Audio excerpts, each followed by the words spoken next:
говорите, я не представляю город Дружковку без трамвая. И когда вспоминаешь историю, когда это все это строилось, удивляйся азарту, стремлению жителей города Дружковки по основанию нашего трамвая.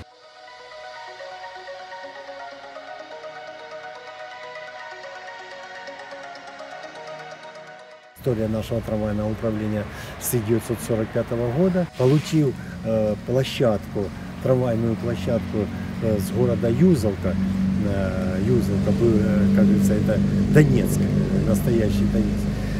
На машиностроительном заводе сделали корпус этому вагону, и он был первый, который вышел на линию от машиностроительного завода до реки. Но немаловажное значение в этом сыграл наш местный житель, который работал председателем Госплана СССР Сабуров, который всячески способствовал развитию трамвайного движения в городе Дружковке. А это непосредственно выделение трамвайных вагонов, чтобы у нас было обновление, и, естественно, для жителей это выносилась какая-то лепта положительная для нашего города.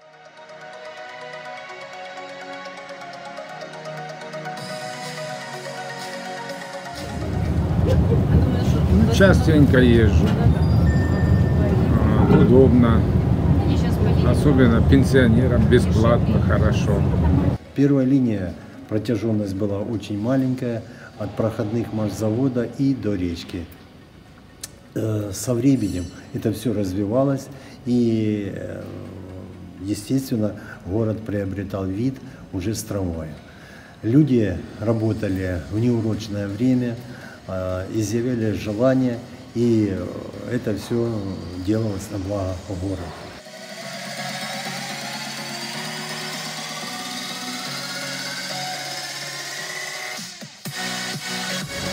Я считаю, что в нашем городе обязан быть такой транспорт, как трамвай, потому что им очень удобно и комфортно ездить в школу. Моя семья сейчас зачастую ездит именно им на работу.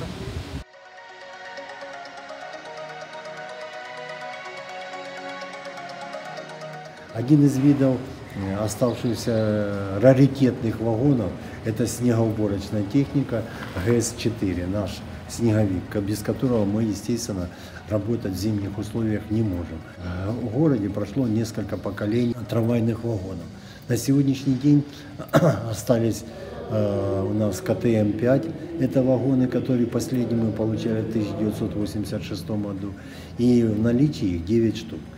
Конечно, их состояние уже желает быть лучше, но в связи с этим и по программе развития транспортной инфраструктуры Донецкой области город Дружковка в этом году получил 6 единиц уже более современных вагонов, чешские Татра Т3, которые уже работают на линии и, естественно, начинает заменять наши старые вагоны КТМ-5.